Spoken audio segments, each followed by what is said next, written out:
오늘 하나님의 말씀 디모데전서 1장 15절에서 17절까지 말씀입니다. 디모데전서 1장 15절에서 17절까지 말씀 제가 읽어드리도록 하겠습니다. 미쁘다 모든 사람이 받을 만한 이 말이요, 그리스도 예수께서 죄인을 구원하시려고 세상에 임하셨다 하였도다. 죄인 중에 내가 괴순이라. 그러나 내가 긍휼을 입은 까닭은 예수 그리스도께서 내게 먼저 일체 오래 참으심을 보이사 후에 주를 믿어 영생 얻는 자들에게 본이 되게 하려 하심이라. 영원하신 왕 곧 썩지 아니하고 보이지 아니하고 홀로 하나이신 하나님께 존귀와 영광이 영원 무궁하도록 있을지어다. 아멘. 금요 예배 3주를 건너뛰고 돌아왔습니다. 지금 사도 바울이 이 디모데에게 보내는, 더 정확히는 에베소 교회에 보내는 이 편지의 인사말, 서론을 보고 있어요. 그 서론이 오늘 끝납니다. 그동안 있었던 이야기를 하나로 정리하면 무슨 이야기였냐면, 그 에베소 교회 안에 율법의 선생이 되어서 가르치려고 하는, 다른 교훈을 가르치려고 하는 사람들이 있었는데, 사도 바울이 뭐라고 이야기하냐면, 나를 통해서 디모데가 가르치는 이것이 바른 복음이라고. 그 바른 복음, 하나님의 영광의 복음은 자기가 예수 그리스도와 그 성도들을 박해하는 자였음에도 불구하고 하나님께서 은혜와 긍휼로 나를 이 자리에 세우셨다. 이거 한마디예요. 그렇게 말하는 이유가 뭐라고요? 그러니까 내게 들은 디모데, 그 디모데가 가르치는 말을 들어라, 이거예요. 자, 문제가 하나 있어요. 어떤 문제가 있냐면, 그 이야기 속에서 사도 바울이 뭐라고 이야기했었냐면, 지금 사도 바울이 예수를 믿고 구원받은 건 맞잖아요. 예수님을 박해했고 성도들을 박해한 사람인데, 거기다가 교만한 사람이었는데, 은혜로, 긍휼로 거기에서 구원받은 건 맞죠, 그렇죠? 그건 누구나 다 알아요. 그리고 지금 에베소 교회에 있는 이 편지를 받아들 사람들도 다 알죠. 그런데 지금 사도 바울이 여기서 무슨 이야기를 하고 있는 거냐면, 자기가 구원받은 걸 보라는 이야기가 아니에요.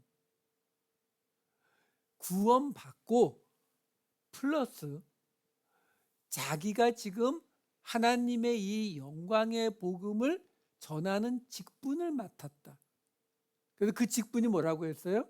화목하게 하는 직분, 사람을 살리는 직분이라 그랬잖아요. 그 직분 맡은 것을 이야기하는 거예요. 왜? 사도 바울이 은혜로 구원받았다는 건 지금 중요한 이야기가 아니거든요. 금방 설명드렸다시피 지금 에베소 교회에서 디모데가 이방인인데다가 나이도 어리고, 그렇죠? 그러니까 그 디모데가 가르치는 이 사도 바울을 통해서 나간 그 복음에 대해서 그거 가지고 되는 게 아니라, 이 하나님의 말씀에, 그 당시는 구약밖에 없으니까 하나님의 말씀에 있는 이 율법에 따른 것들을 지켜야 한다. 그걸 가르치는 사람들한테 디모데의 말이 맞다는 걸 증명해 줘야 되거든요. 그럼 디모데의 말이 맞다는 걸 증명하기 위해서 사도 바울이 한 말이 뭐예요? 하나님이 나를 은혜와 긍휼로 나를 부르시고 내게 그 직분을 맡기셨다. 그러니까 지금 이 이야기의 포커스는 직분을 맡았다는 거예요. 그러니까 내가 예수님을, 성도를, 교회를 하던 죄인이었는데, 그런 나를 구원했다가 중요한 게 아니라 구원한 것뿐만이 아니라 직분을 맡기셨다. 여러분, 이게 굉장히 중요한 부분이에요. 제가 4주 전에도 강조를 했었는데, 왜 중요하냐면, 우리는 흔히 예수님을 믿고 은혜로 구원받았다라는 것은 누구나 다 동의를 하잖아요. 근데 거기에 지금 사도 바울이 말하는 이 직분을 맡았다. 어떤 직분이요? 복음을 전하는 직분이요. 화목하게 하는 직분이요. 사람을 살리는 직분이요. 이거는 우리가 보너스로 생각해요. 깍두기로 생각한다고요. 그러니까 은혜로 구원받았습니다. 할렐루야, 아멘, 감사합니다. 그리고 혹시 시간이 나면, 혹시 기회가 되면 복음도 전하고, 누구 구할 일이 있으면 사람도 구하고, 이렇게 생각해요. 그러니까 바쁠 때는 못하고. 근데 지금 사도 바울은 무슨 이야기를 하고 있어요? 자기가 받은 그 은혜와 긍휼은 뭘 포함하는 거라고요? 이 직분까지를 포함하는 거라고요. 계속 말씀드리잖아요. 하나님이 원하시는 건 우리 한 개인 개인의 구원이 아니라 이 땅에 하나님의 나라를 세우는 거예요. 하나님의 공동체를 세우는 거라고요. 하나님의 공동체를 세우는데 하나님이 한 명씩 구원해서 그냥 갖다 놓고, 자, 너희 이제 이쪽 들어갔으니까 거기서 그냥 하얀 옷 입고 왔다 갔다 조용히 잘 살면 돼. 이게 아니거든요. 그렇게 해서는 공동체가 유지되질 않죠. 그렇게 끝낼 거였으면 하나님이 이스라엘 백성도 애굽에서 구원하신 다음에, 자, 이제 너희 이 가나안 땅에서 잘 먹고 잘 살아 하고 내버려 두셨겠죠. 그렇게 해서 안 된다니까요. 우리는 끊임없이 이 세상에 살아있는 동안 이 세상의 방식, 그 바알의 방식과 싸워야 되거든요. 그럼 그걸 싸우기 위해서 우리에게 필요한 것이 공동체라고요.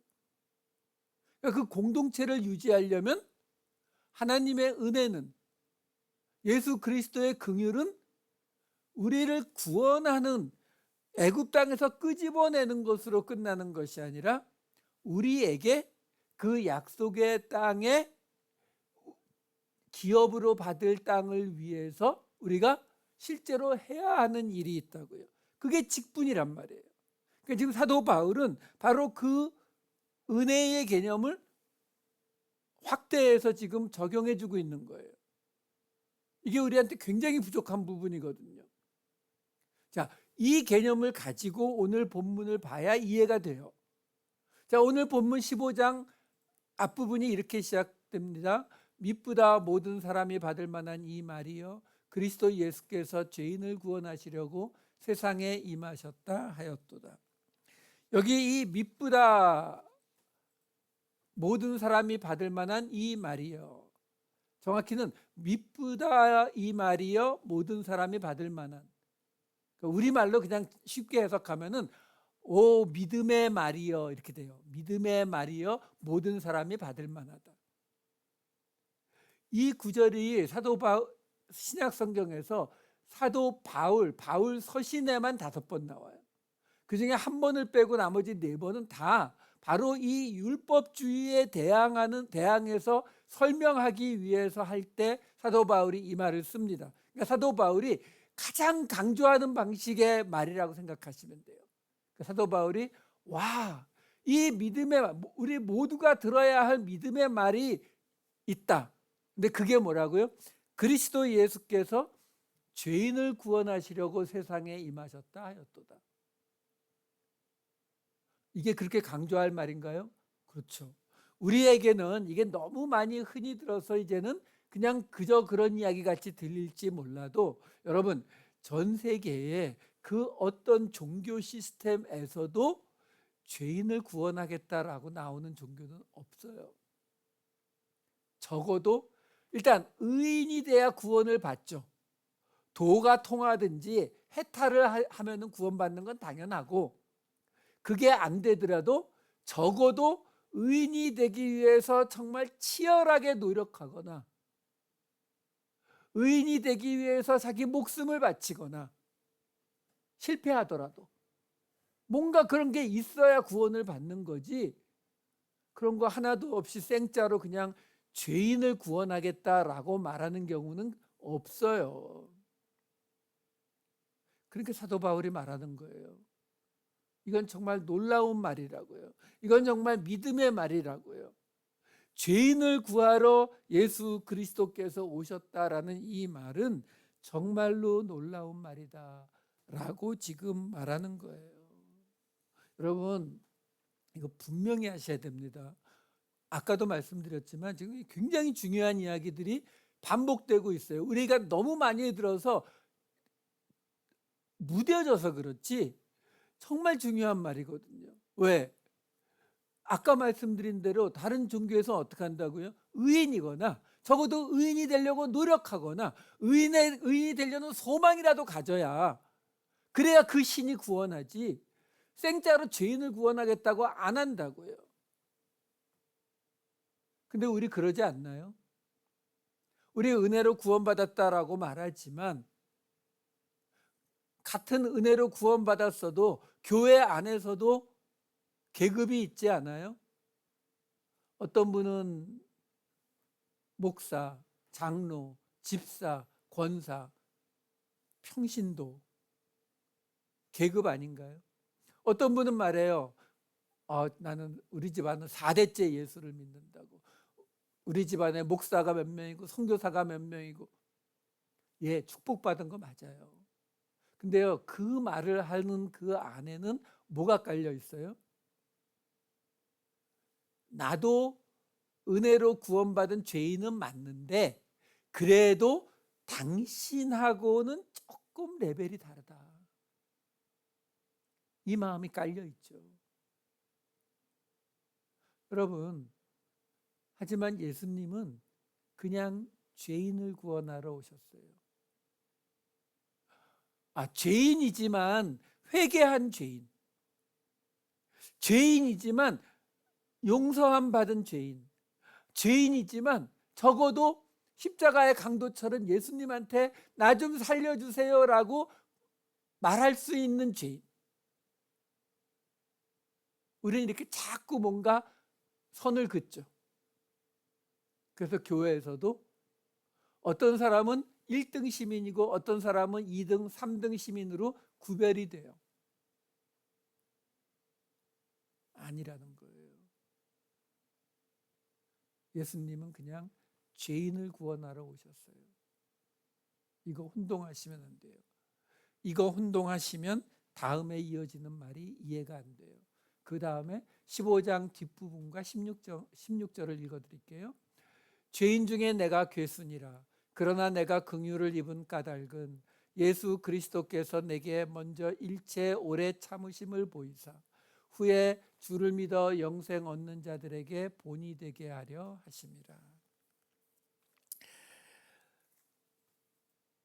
아주 유명한 이야기죠. 사도 바울의 고백. 죄인 중에 내가 괴순이라. 여기서 괴수라고 번역이 된 헬라어 프로토스라는 말은 최초의, 프로라는 말이 앞에라는 뜻, 전치사에서 나온 말이거든요. 그 뒤에 토스가 붙어갖고 단어가 된 거기 때문에 본래의 뜻은 맨 앞에, 그러니까 최초 또는 맨 처음이니까 최고, 최상 이런 뜻도 있어요.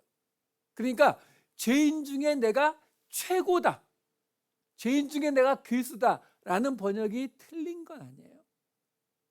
그런데요, 여러분, 이게 굉장히 애매해지는 게 뭐냐면, 자 보세요. 사도 바울이 자기가 죄인 중에 괴수라고 했어요. 우리 알죠? 사도 바울이 무슨 죄를 졌어요?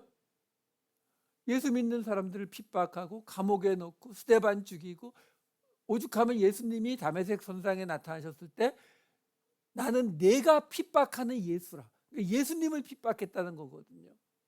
그러니까 뭐 죄인 중에 끔찍한 죄를 지은 건 맞아요. 근데요, 그러면 우리 기독교 2000년 역사 동안에 이 사도 바울보다 더 끔찍한 죄를 지은 사람이 없을까요? 만약에 있다면, 저는 있을 것 같거든요. 만약에 있다면 무슨 일이 벌어져요? 사도 바울보다 더 많은 그리스도인들을 죽이고 더 많은 교회를 불태우거나 그렇게 한 사람이 있다면 그는 구원받을 수 있을까요? 없을까요? 사도 바울이 죄인 중에 자기가 괴수라면서요, 최고라면서요, 상한선이라면서요, 상한선, 선을 그었잖아요. 그러면 그것보다 더 심한 죄를 지은 사람은 그런 사람은 그냥 예수 안 믿겠죠, 뭐. 그죠? 그냥 속 편하게 생각하면 되죠. 아닐 수 있잖아요. 여러분, 지금 이런 혼동 내지는 논쟁이 생긴다라는 것은 해석을 잘못하고 있는 거예요. 왜? 이 당시 사람들이 이 이야기를 들으면서 이런 논쟁을 넘어갈 수 있을 정도의 그런 레벨들이 다 아니거든요. 그냥 듣고 이해할 수 있어야 되는 거예요. 지금 이 본문을 잠깐만 다시 한번 보여주시면, 제가 이런 말씀을 드리는 이유가 뭐냐면, 여기 16절에 보면은 뭐라고 나오냐면, 내가 긍휼을 입은 까닭은 예수 그리스도께서 내게 먼저 일체 오래 참으심을 보이사. 먼저라는 말이 나오잖아요. 이 먼저라는 말이 헬라어로 같은 단어예요. 프로토스. 그 같은 단어를 지금 바로 뒷줄에 죄인 중에 내가 최고다라고 쓰고, 바로 뒤에서는 내게 최초로 오래 참으심을 보이사, 이렇게 쓰면요, 이거 편지인데 혼동와요. 이해 못한다고요. 지금 그걸 설명드리는 거예요. 여기서 사도 바울의 이 말, 죄인 중에 내가 괴순이라, 내가 최고인이라 라는 말을 본래 프로토스의 뜻 최촌이라 이렇게 한번 바꿔보자고요. 죄인 중에 내가 첫 케이스다. 내가 긍휼을 입은 까닭은 예수 그리스도께서 내게 처음 오래 참으심을 보이셔가지고 본이 되게 하려고 하신 거다, 이렇게 말하고 있다는 거예요. 그럼 무슨 얘기가 됩니까? 지금 사도 바울이 죄인 중에서 내가 최초라고? 그러면 그 전에는 예수 믿은 사람이 없나요? 있는데, 사도 베드로, 요한 다 있는데, 그럼 그 사람들은 죄인이 아니었나요? 그럴 리가요. 물론 사도 바울처럼 엄청난 죄를 짓지는 않았지만 그들도 다 죄인 맞죠. 그런데 지금 사도 바울이 왜 죄인 중에 자기가 처음 케이스다 라고, 그리고 자기를 그렇게 한 것은 본이 되게 하려고 하는 것이다 라는 말을 왜 하고 있다고요? 이걸 설명하려면 바로 사도 바울이 교회를 핍박하던 자에서, 박해자에서 직분 맡은 자로 바뀐 첫 케이스다라는 점을 우리가 생각하지 않으면 이걸 해결할 수가 없다라는 거예요. 사도 바울이 말하는 거예요. 나는 교회를 박해하고 핍박할 정도의 그런 교만하고 나쁜 놈이었는데, 하나님의 은혜로 긍휼로 나를 구원하신 것만이 아니라 내게 하나님의 직분을 맡긴 첫 케이스다. 내가 자기가 첫 케이스라고 말하는 거는 결국 무슨 이야기가 되는 거예요? 둘째, 셋째, 넷째가 있을 거다. 그래서 말하는 거예요. 주를 믿어 영생 얻는 자들에게 본이 되게 하려고요. 우리가 그냥 예수 믿고 은혜로 구원받는 걸로 끝나면 주를 믿어 영생 얻는 자들이면 끝이잖아요. 그들에게 본이 될 이유가 뭐가 있어요? 주를 믿어 영생 얻었으면 구원받은 거고, 그러면 구원받았으니까 끝이지. 아니라는 거죠. 주를 믿어 영생을 얻은 자들에게 본이 되게 해서 자기처럼 하나님의 복음을 전파하는 자, 사람을 살리는 자, 화목하게 하는 자로 만들려고 하나님이 나를 첫 케이스로 만들어 세우신 것이다. 이 말을 하는 거예요. 여러분, 예수를 믿는 것을 마치 계룡산에 가서 무당에게서 복 받고 오는 이런 개념이 아니에요. 마치 그렇게 교회에 와서 세례 받고 나 이제 예수 믿고 구원받았어. 끝. 이 구원은 취소되지도 않는데 내가 아무리 죄를 지어도 여기서 버림받지 않는데 그러면 더 이상 할 일이 없잖아요. 할 일이 없으니까 그냥 자기 하고 싶은 대로 살아요. 그러니까 이제 무슨 얘기가 나와요? 주의를 안 지키면 벌 받는다. 이런 얘기가 나와요. 성경에 그런 말 있어요? 없어요. 근데 그걸 안 하면 어떻게 돼요? 예수 믿고 구원받는 게 끝이라고 가르쳤기 때문에 그 다음에 성도들을 컨트롤할 방법이 없어요. 그러니까 할 수 없이 예배 참석하지 않으면 죄다. 주일 어기면 죄다. 제가 어릴 때는 주일날 돈 써도 죄다. 음식점도 가지 마라. 마켓도 가지 마라. 이런 것들을 끊임없이 만들어냈어요. 왜요? 그렇게 하지 않으면 사람들을 컨트롤할 방법이 없으니까요. 성도로 구별되게 할 방법이 없으니까요. 아니라고요. 그게 아니라 예수 믿고 구원받으면 어떻게 돼요? 그 배에서 생수의 강이 흘러나가서 사람들을 살리는 직분, 화목하게 하는 직분, 이 직분이 따라오는 거라니까요. 본받게 하려고 사도 바울에게 그 직분을 맡기셨다고 하잖아요. 그러니까 본 받으라는 거예요. 너희도 그 직분 받았다는 거예요. 그러니까 죄인 중에 최고의 괴수라는 말이 아니라 죄인 중에 내가 최초로 그 죄인 중에서 하나님의 직분을 맡은 자다. 이걸 설명해 주기 위한 거다라는 거예요. 그리고서 이제 마지막 찬양으로 이 긴 인사말을 마칩니다. 17절에 이렇게 나오죠. 영원하신 왕 곧 썩지 아니하고 보이지 아니하고 홀로 하나이신 하나님께 존귀와 영광이 영원 무궁하도록 있을지어다. 아멘. 이렇게 나와요. 여기에 보면 지금 하나님을 영원하신 왕 이렇게 표현을 합니다. 그리고 그 영원하신 왕에 대한 설명으로 썩지 않고 보이지 않고 홀로 하나이신 하나님께 존귀와 영광이 영원무궁할 것이다. 이렇게 세 가지를 이야기하고 있는 것을 볼 수 있어요. 여기 지금 나오는 이 세 가지, 거기다 영원하시다는 것까지 합하면 네 가지가 하나님의 속성에 들어가는 것이 맞아요. 그런데 하나님의 속성이 이것뿐인가요? 그렇지 않잖아요.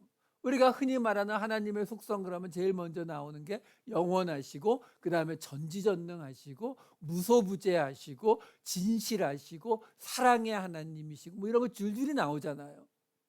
근데 그 중에 사도 바울이 이렇게 세 개를 골라 놓았다라는 거예요. 자, 우선 영원하신 왕, 이 영원하신 왕이라는 이 말이 여기 지금 영원하다, 영원이라는 이 뜻으로 쓰인 아이논이라고 하는 이 단어가 영원이라는 뜻도 있지만 시대 또는 세대라는 뜻도 가지고 있는 단어예요. 왜 이런 말씀을 드리냐면 구약 성경에 보면 하나님이 영원하신 분이라는 의미의 말들이 무지무지 많습니다. 아마 몇백 개는 될 거예요. 그런데 그 많은 말들 중에서 대놓고서 영원하신 하나님 또는 영원하신 왕이라고 표현하는 곳은 딱 두 군데밖에 없어요. 이사야서 40장 28절에 보면은 영원하신 하나님 여호와라는 구절이 하나 딱 나오고 예레미야서 10장 10절에 보면은 영원한 왕이시라 라는 게 딱 나오는 게 전부예요. 그 외에는 하나님의 영원하신 뜻, 하나님의 영원하신 말씀, 뭐 하나님의 뭐 영원하신 나라, 또는 찬양하면서 시편에 하나님은 영원하시도다, 이런 식의 말들은 있지만 지금 사도 바울이 말하는 영원한 왕이라는 표현은 이렇게 딱 두 번밖에 없어요. 무슨 말이냐면 구약에서 즐겨 쓰는 표현 방식은 아니다라는 거죠. 구약은 하나님에 대해서 어떤 묘사하는 것을 최대한 피하거든요. 그러니까 지금 오늘 본문에서 나오는 하나님을 영원하신 왕이라고 표현하는 이런 방식은 히브리 방식보다는 구약에 나오는 그 영원하신 하나님이라는 그 개념을 헬라식으로 설명한 거라고 보시면 돼요. 왜? 이 당시 고대 문헌에 보면은 특히 이 제우스라든가 크로노스 같은 이런 신들을 놓고 영원한 신 또는 시간의 왕, 이런 식의 표현을 많이 쓰거든요. 그러니까 지금 왜? 이게 에베소 교회잖아요. 그리고 디모데도 사실은 엄마만 유대인이니까 이방인에 가깝죠. 그러니까 그 사람들에게 보내는 편지이기 때문에 이 내용을 가능한 한 헬라식으로 지금 설명해 주려고 노력하는 거예요. 그래서 영원하신 하나님, 근데 그 영원하신 하나님이 어떤 분이라고 설명하냐면 썩지 않고 보이지 않고 하나이신 하나님. 왜 굳이 이렇게 세 가지만 골랐을까? 사실은요, 지금 사도 바울이 말하고자 하는 게 뭐예요? 사도 바울이 지금 이 17절까지 인사말을 이렇게 길게 하면서 하고자 하는 가장 주 목적이 뭐라고요? 율법 선생을 자처하는 저 사람들이 말하는 그 교훈 말고 내가 가르쳐서 디모데가 가르쳐주는 그 교훈을 들으라고. 그게 하나님의 영광의 복음이라고. 근데 그 하나님의 영광의 복음이 뭐라고요? 예수 그리스도께서 은혜와 긍휼로 우리를 구원하시고 우리에게 직분을 맡기셨다는 이거가 가장 중요하다는 거거든요. 그래서 지금 사도 바울이 뭐라고 말하는 거냐면 하나님이 이 명령을 내게 맡기신 그 하나님은 영원하시다. 무슨 말이에요?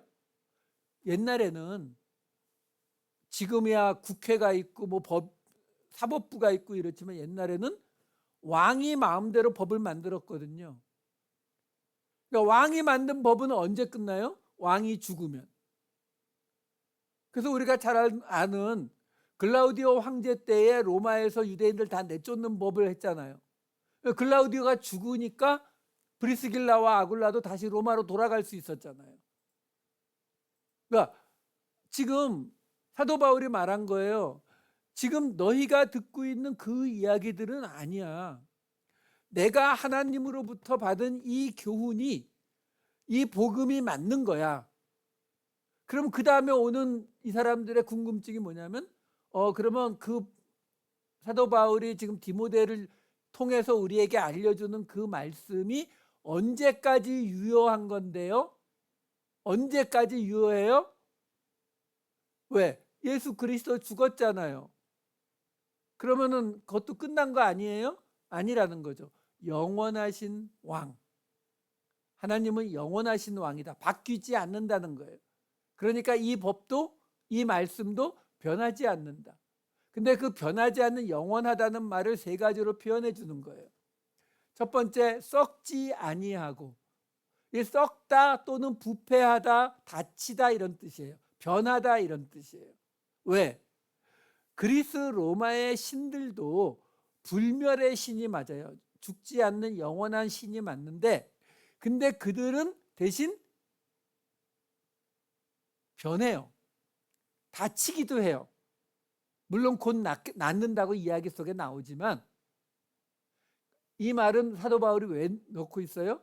하나님의 본질이 썩지 않는다는 걸 설명하기 위함이 아니라 그 하나님이 주신 그 명령이 하나님 자체가 전혀 부패하거나 한 부분이라도 변하지 않기 때문에 이 말씀도 변하지 않는다.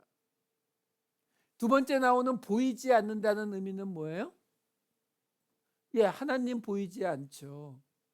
근데 그거는 이 말씀과 무슨 상관이 있어요?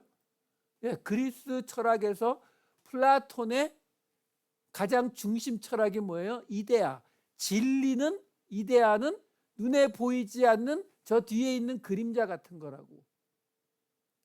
우리가 보는 것은 그림자고 본질은 따로 있는데 그것은 눈에 보이지 않는 거라고. 그게 그리스 철학이에요. 플라톤. 이야기하는 거예요. 그들이 알고 있는 그 그리스 철학의 기준으로 볼 때 이 로고스, 말씀도 이게 본질이라고. 눈에 보이지 않는 본질적인 거다. 그리고 홀로 하나이신 하나님. 왜 이게 필요해요? 그리스 신은 다신교니까요. 제우스가 주장하는 게 있고 포세이돈이 주장하는 게 있고 하데스가 주장하는 게 다 다르거든요.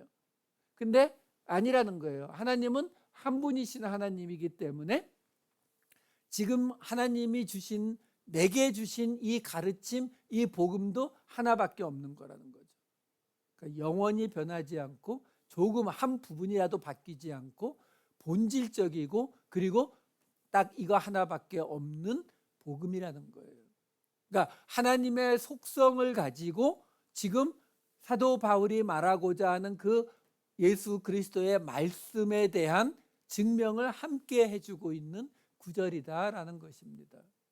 이렇게 해서 사도 바울은 이 긴 서론을, 인사말을 마치는 거예요. 여러분, 여기서 우리가 그거 하나만 생각하시면 돼요. 우리는 죄인으로 구원받았어요. 그리고 죄인인 상태로 우리는 하나님의 직분을 맡은 자예요.